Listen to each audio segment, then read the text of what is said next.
بسم اللہ الرحمن الرحیم وصلی اللہ علی النبی الکریم وعلی آلہ وصحبہ وبارک وسلم۔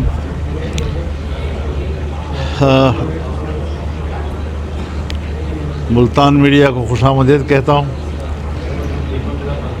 خواہش تھی کہ ملتان آیا ہوں تو آپ سے مل لوں، اور اسلام آباد کے ہنگامہ خیز ماحول کے بعد میں پہلی پریس کانفرنس آپ کے ہاں سے کر رہا ہوں۔ بہرحال بڑی گھمبیر صورتحال تھی وہاں، جس کا ہمیں سامنا کرنا پڑا، اور پہلے تو میڈیا کی غلام گردشوں میں آئینی ترامیم کا چرچا تھا۔ رفتہ رفتہ وہ باتیں سیاسی حلقوں میں آنے لگ گئی، تو اس پر ہم نے یہ موقف اختیار کیا کہ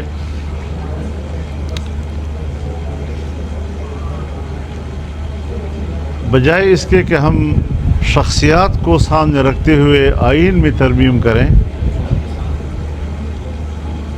کیوں نہ ہم عدالتی اصلاحات کی طرف جائیں۔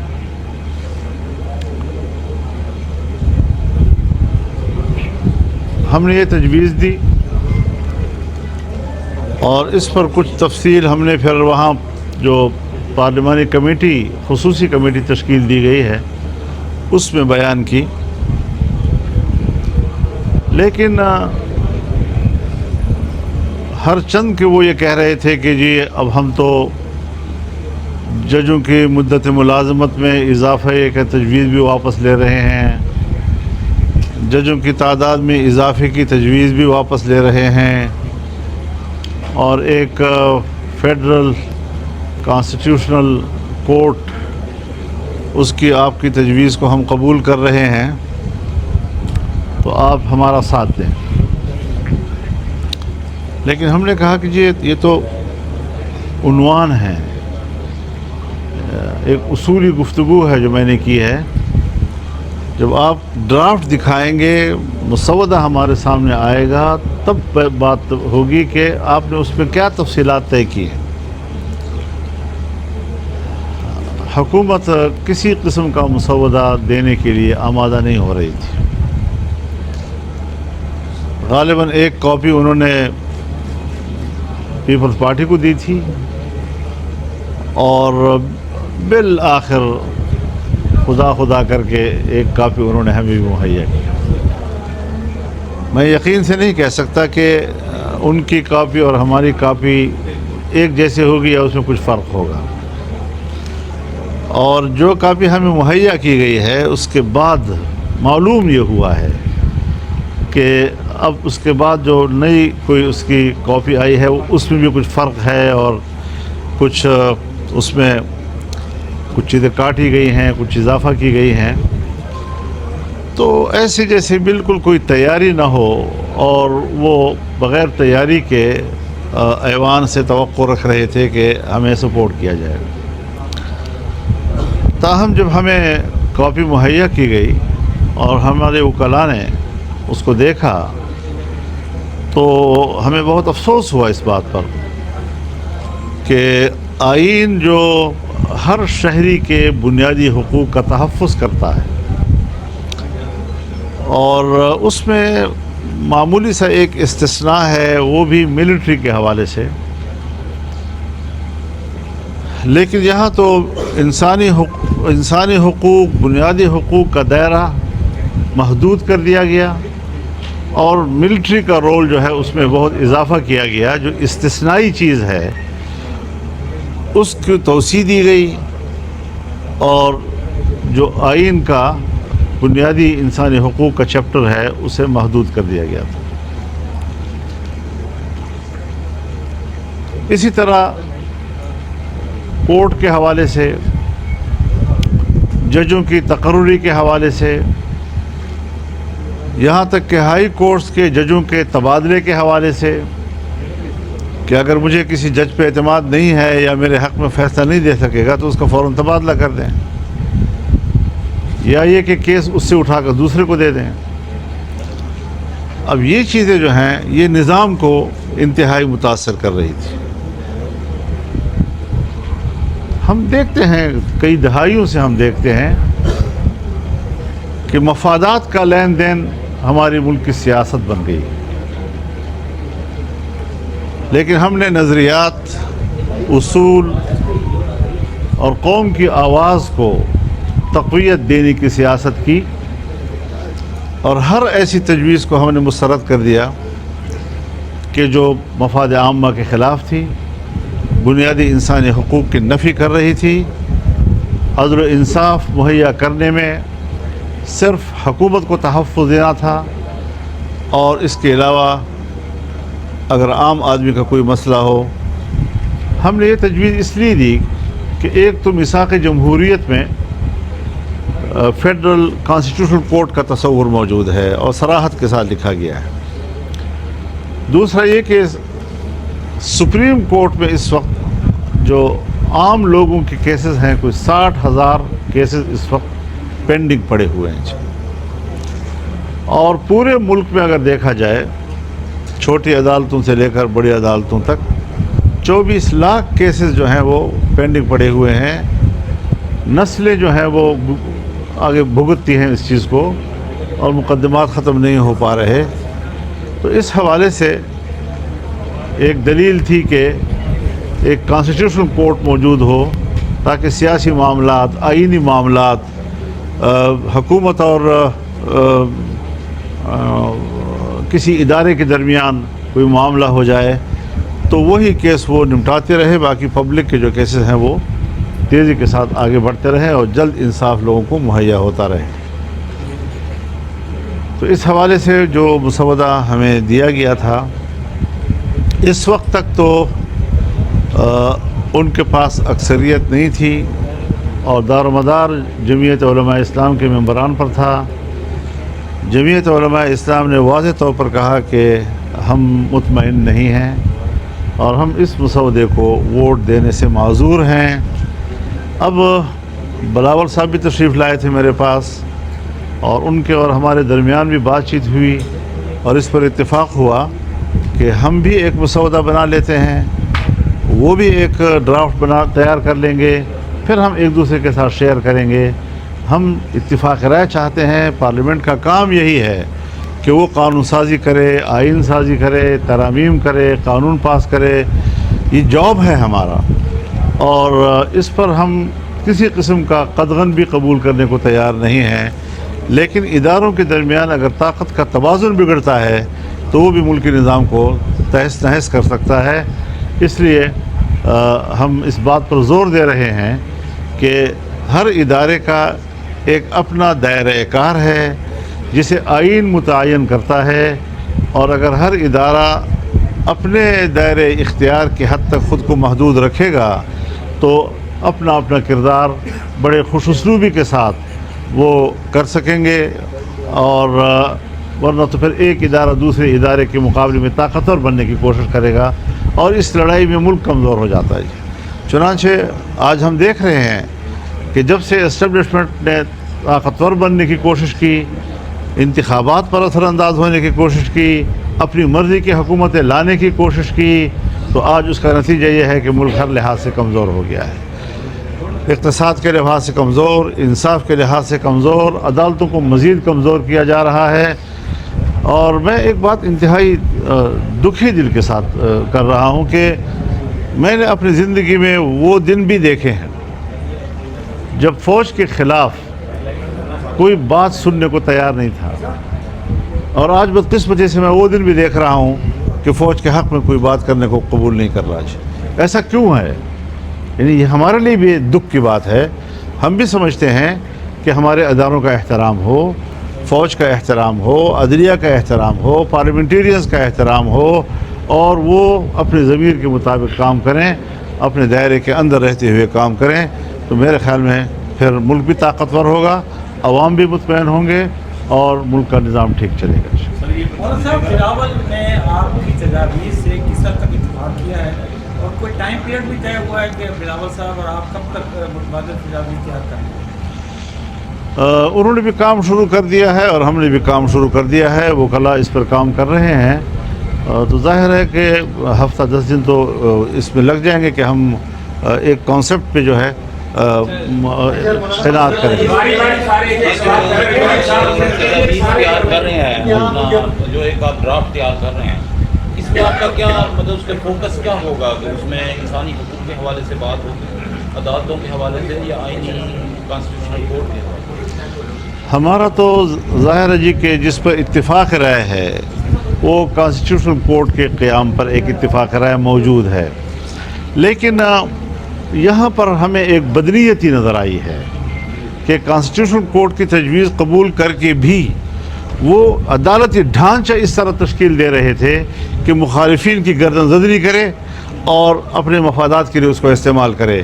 جب آپ ایک اصول کی بات بھی قبول کرتے ہیں، اچھی بات بھی قبول کرتے ہیں، لیکن اگر اس میں نیتیں خراب ہو جاتی ہیں اور آپ سے دوسرا کہے کہ آپ تو یہ چیز کر رہے ہیں لیکن اس کی جو تشکیل آپ کر رہے ہیں وہ تشکیل نیک نیتی پر مبنی نہیں ہے، تو پھر بھی وہ کام جو ہے وہ مقصد حاصل نہیں کرتا۔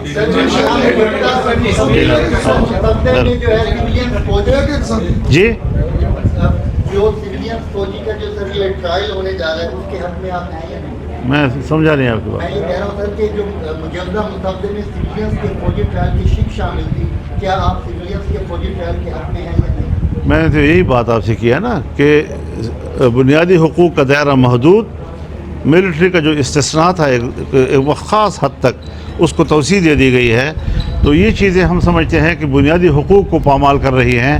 ہم بنیادی حقوق کو تحفظ دینے کے ضامن ہیں اور پارلیمنٹ کو اس کا ضامن ہونا چاہیے۔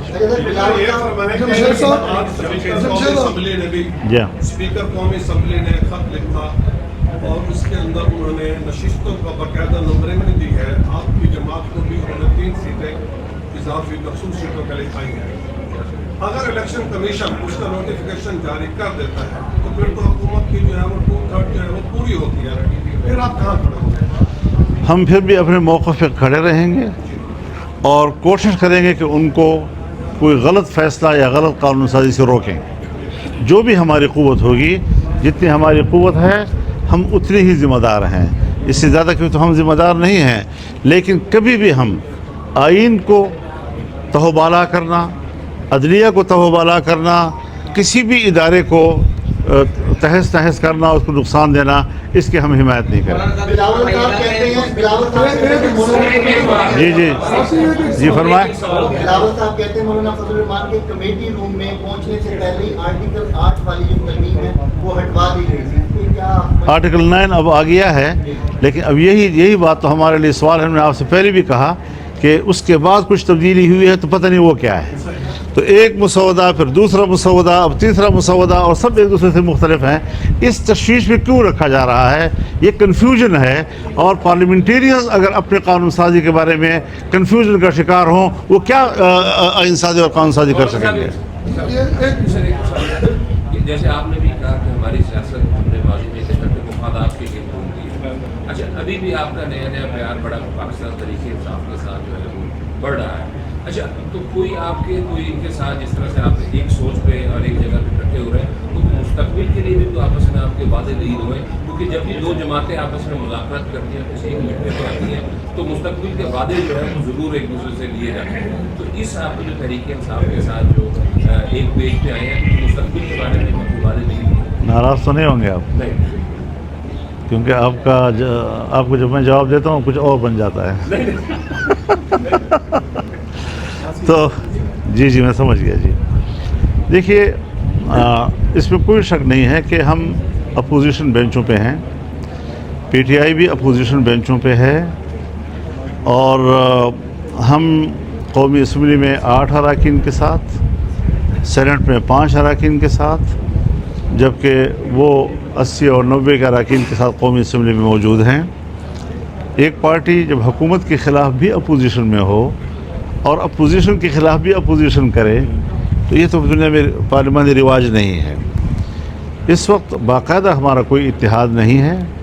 بہرحال اس دوران میں جب یہ 26ویں ترمیم لائی گئی تو اس پر حکومت بھی برابر ہمارے ساتھ رابطے میں رہی، پی ٹی آئی بھی برابر ہمارے ساتھ رابطے میں رہی، دن میں کئی میٹنگیں ہماری ہوتی رہیں، میں ان کے خیالات بھی سنتا تھا، ان کے خیالات بھی سنتا تھا، اور پھر ہم آپس میں بیٹھ کر اس پر غور کر کے اپنی ایک جماعتی رائے بناتے تھے۔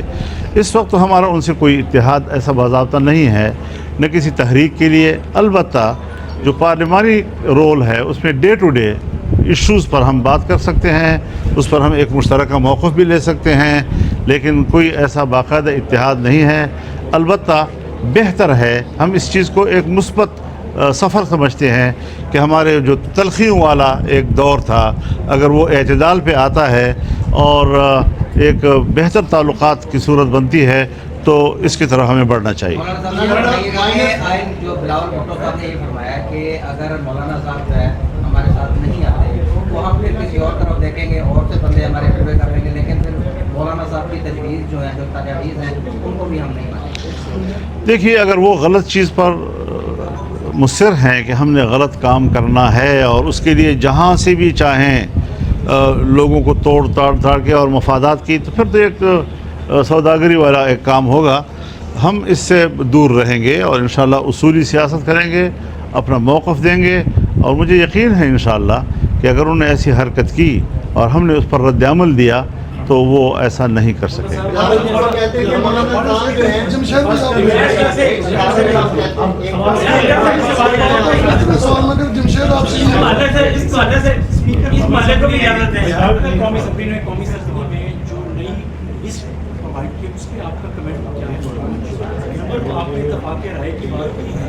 اس کے امکانات کتنے فیصد ہیں کہ ہو سکتی ہیں آئینی ترمیم پر؟ اب کتنے امکانات باقی ہیں؟ تیسرا یہ جیسے سوال کر رہے تھے کہ بلاول بھٹو صاحب نے کہا کہ مس کمیونیکیشن مجھے لگتا ہے کہ JUIK کے ساتھ ہوئی ہے، اور اس میں ہم سمجھتے ہیں کہ شاید کوئی غلطی ہے۔ ان تینوں چیزوں پہ آپ کا کیا؟ میرے خیال میں اگر ایک پارٹی چیئرمین وہ یہ سمجھتا ہے کہ مس کمیونیکیشن ہوئی ہے اور اس کو نہیں ہونا چاہیے، تو میں اس کو اپریشیٹ کرتا ہوں، اور میں سمجھتا ہوں کہ ہمارے درمیان کوئی غلط فہمی نہیں ہونی چاہیے۔ اختلاف رائے ہو سکتا ہے لیکن غلط فہمی نہیں ہونی چاہیے کہ وہ کچھ سمجھے اور ہم کچھ سمجھیں، اور اگر ہم کسی اتفاق رائے تک پہنچتے ہیں تو میرا خیال میں یہ ایک اچھی علامت ہوگی پاکستانی سیاست کے لیے۔ جی دیکھیے، میں نے پھر وہی لفظ دہراؤں گا کہ بات تو بعض دفعہ اچھی ہوتی ہے، اصولاً ہم اس کی حمایت بھی کرتے ہیں، لیکن اس موقع پر اور اس طرح کا کرتب دکھانا، اس کے پیچھے نیت کیا ہو سکتی ہے وہ ذرا آپ خود سوچ لیں کہ ایک غلط ترمیم کو پاس کرنے کے لیے وہ فوری طور پر اتنا بڑا اقدام کر رہے ہیں، تو اس سے ظاہر ہے کہ ان کو کوئی سیاسی فائدہ نہیں پہنچے گا۔ بس یہ ہے کہ جو لوگ ان سے خدمت لے رہے ہیں شاید وہ خدمت کرنے میں کامیاب ہو جائیں۔ پہلی بار ایک ایسا موقع آیا ہے کہ پاکستان کی پوری سیاست، پوری اسٹیبلشمنٹ اور جو بیوروکریسی اور دیگر جو ادارے ہیں وہ تمام جو ہے وہ آپ کے گرد گھوم رہے ہیں اور سیاست آپ کی مٹھی میں ہے۔ کیا اس وقت آپ کیونکہ مدبر اور زیرک سیاستدان ہیں، پورے پاکستان جو ہے وہ آپ کو اس پر تسلیم کرتا ہے، کیا اس وقت آپ مین اینکر کا رول پلے کرتے ہوئے حکومت اور پاکستان میں جو عدم استحکام ہے اس کو ختم کرنے کے لیے پازیٹیو کردار ادا کر رہے ہیں یا کریں گے؟ دوسرا سوال یہ ہے کہ جو KPK میں اور بلوچستان میں جو دہشت گردی ہو رہی ہے اور پیچھے سے افغانستان کے ذریعے انڈیا جو ہے ہمارے ملک میں دہشت گردی کر رہا ہے، اس کے لیے اس حوالے سے آپ کا کیا؟ آپ نے تو بڑی تصویر کھینچ دی ہے، مجھے تو تبصرہ کرنے کی بھی ضرورت نہیں پڑے گی شاید۔ دیکھیے، بنیادی بات پھر وہی ہے کہ ہم نے ایک آئینی رول ادا کرنا ہے، اور بدقسمتی یہ ہوتی ہے کہ ہماری اسمبلیاں جو ہیں وہ عوام کی منتخب جو ہے وہ نہیں ہوا کرتی، وہ اسٹیبلشمنٹ کی خواہشات کی بنیاد پر اور ان کی نادیدہ کارکردگی کی بنیاد پر تشکیل دی جاتی ہیں۔ پھر یہی نتیجہ نکلتا ہے کہ نہ وہ اقتصاد پہ کنٹرول کر سکتے ہیں، نہ وہ امن پہ کنٹرول کر سکتے ہیں، نہ وہ عوام کو مطمئن کر سکتے ہیں۔ کیا وجہ ہے کہ اتنی بڑی منتخب حکومت اور اس کا موقف عوامی سطح پر رد کیا جا رہا ہے؟ یعنی میں آپ کو ایک عجیب لطیفے کی بات بھی ہے، یعنی ہم شکایت کر رہے ہیں کہ ہمارے پاس مسودہ نہیں ہے، مسودہ ہے تو کون سا مسودہ. لیکن ہمارے موقف کی تائید اس وقت پبلک میں زیادہ ہے, اور جو لوگ ہمیں سپورٹ کر رہے ہیں, عوام دیہاتوں میں, محلوں میں, بازاروں میں, گھروں میں, ان کے پاس تو سرے سے مسودے کا کوئی ہوا ہی نہیں گئی. تو جن کے پاس بالکل ہی مسودہ نہیں ہے وہ کیوں رد کر رہے ہیں اس بات کو, جبکہ ہم تو ساری چیزیں ڈاکومنٹس دیکھ رہے ہیں, ان پر تبصرہ کرتے ہیں, ان پر رائے قائم کرتے ہیں. یہ ہے وہ عوامی سوچ جو اس وقت سامنے آئی ہے کہ کیا یہ پارلیمنٹ واقعی عوام کی امنگوں کی ترجمان ہے.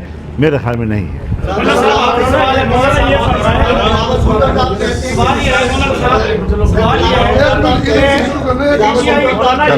چلے بلاول بھٹو صاحب رہ جائیں گے. مشترکہ مسودے کے لیے جو ہے اگر مولانا صاحب ہمارا ساتھ نہیں دیتے تو پھر جو ہے وہ آپ کی تجویز کے بغیر جو ہے وہ مسودہ منظور کر کے دے گا. کتنی دفعہ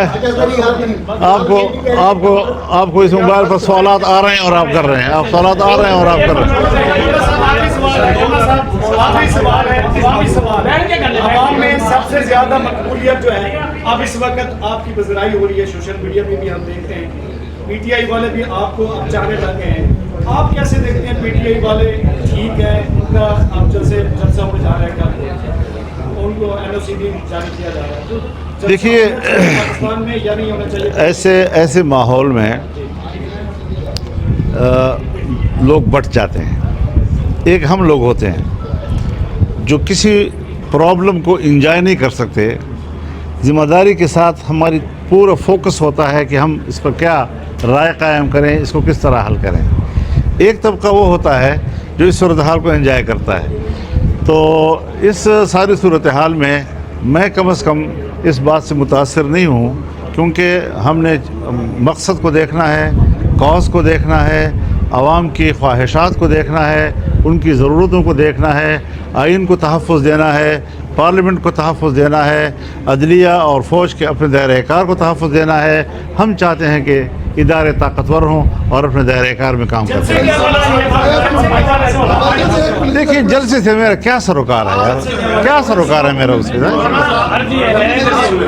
عرضی ہے کہ آپ نے انسانی حقوق کی بات کی اور آئینی حقوق کے تحفظ کی بات کی, بنیادی حقوق کے تحفظ کی بات کی. کیا آپ سمجھتے ہیں کہ اس وقت جو ملک کا شہری ہے جو اپنے بنیادی حقوق سے تقریباً محروم ہو کے رہ گیا ہے, اس کے اندر مہنگائی ہے, آئے کی چیز کا ایک ایشو ہے, بجلی مہنگی ہے, تو کیا پارلیمان میں اس پر بھی کوئی آواز بلند ہونی چاہیے یا اس کے لیے بھی کوئی آپ میکینزم بنا رہے ہیں تاکہ عوام بھی کے لیے کچھ رہے؟ کیا اچھا ہوتا کہ پارلیمان یہ کردار ادا کرتی جو آپ فرما رہے ہیں, لیکن بدقسمتی سے وہ ایک ایسا کردار ادا کر رہی ہے جس میں عوام کی خدمت کم اور طاقتوروں کی خدمت زیادہ ہے. مولانا صاحب ابھی ایک بات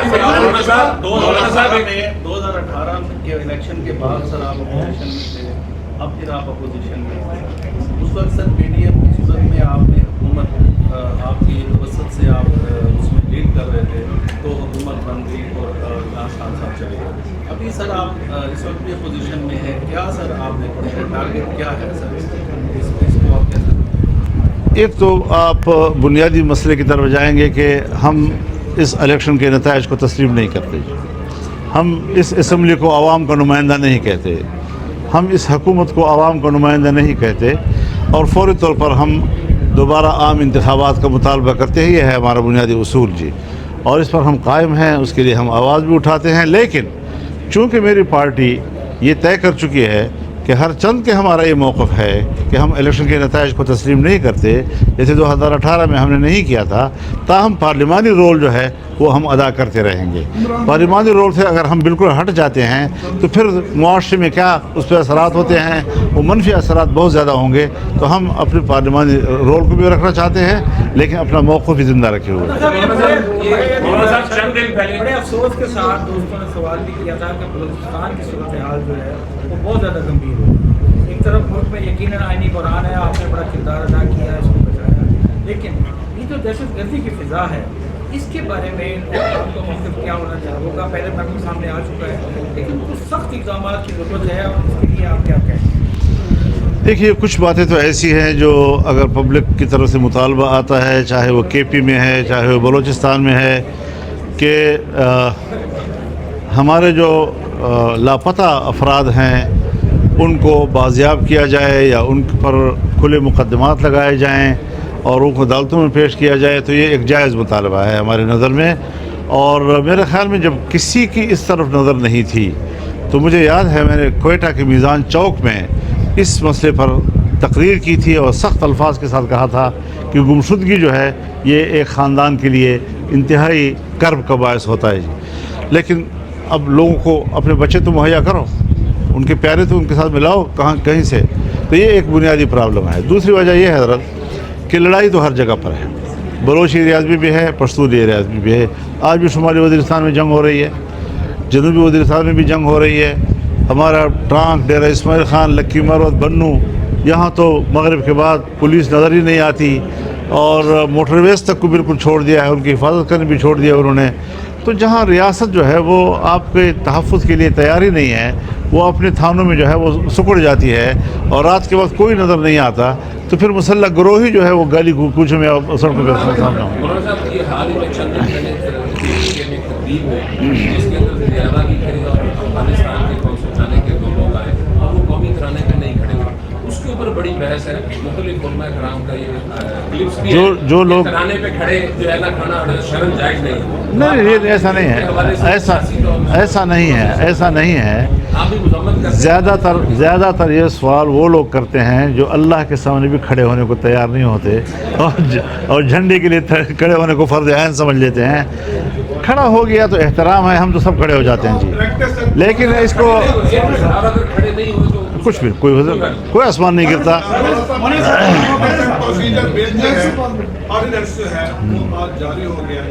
میں آپ کی بات کو آگے بڑھاتا ہوں کہ وہ آئینی عدالت جو ہے قائم کرنے میں بھی 2 نمبر سے کام دے رہے ہیں. اس میں بھی شیئر 2, 3 اور 7 میں جو ہے وہ سارے اختیارات جو ہیں انہوں نے چیف جسٹس کو دے دیے ہیں.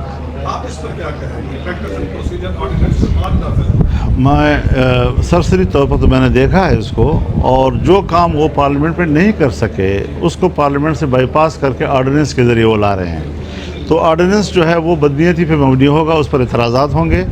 جب پیپلز پارٹی نے ہم سے بات کی ہے اور ہم نے سنجیدگی سے ان کی گفتگو کو لیا ہے اور ہم بڑے سنجیدگی کے ساتھ چاہتے ہیں کہ ان امور کے اوپر ہم ایک پیکج پہ ہم اتفاق کر لیں, ایک مسودے پہ ہم اتفاق کر لیں, تو یک طرفہ طور پر اگر پریزیڈنسی سے ایسا آرڈیننس جاری ہوتا ہے تو ظاہر ہے کہ وہ تو صدر بھی ہے لیکن پیپلز پارٹی کا کو چیئرمین بھی ہے, تو وہ اپنی پارٹی کی رخ کو تبدیل کر رہے ہیں اور وہ یہ شاید پاکستان پیپلز پارٹی اور جے یو آئی کے درمیان مفاہمت کے درمیان رکاوٹ بن سکتا ہے.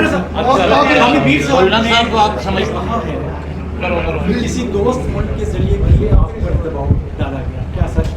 بھئی آپ حضرات اپنے چینلوں پہ بیٹھ کر, ڈیسک پہ بیٹھ کر جو چاہیں کہیں, میرا اس سے کوئی سروکار نہیں.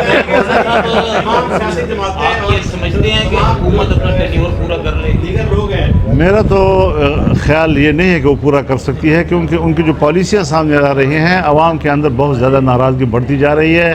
لوگ مہنگائی سے تنگ ہو چکے ہیں, ہر فرد جو ہے وہ تکلیف محسوس کر رہا ہے. بجلی نہیں ہے, اور اگر کسی کے پاس کوئی سکت ہے تو وہ بھی جنریٹر چلاتے ہیں اور اس پر جو خرچہ آتا ہے اس کا آپ خود اندازہ لگائیں کہ کس طریقے سے مڈل کلاس کے لوگ بھی وہ بھی مشکل میں مبتلا ہیں. تو اس سارے صورتحال میں عوام تو ویسے بھی مطمئن نہیں ہے. اور یہ جو آج پبلک جس کے پاس مسودہ ہی نہیں ہے, جنہوں نے کچھ پڑھا ہی نہیں ہے لیکن جذباتی طور پر کہہ رہے ہیں کہ حکومت کے ساتھ نہیں جانا چاہیے, یہ وہ پبلک کی ناراضگی ہے کہ حکومت ان کے زندگی کو آسان نہیں بنا سکے اور ان کی زندگی مشکل ہوتی جا رہی ہے. بہت بہت شکریہ آپ کا.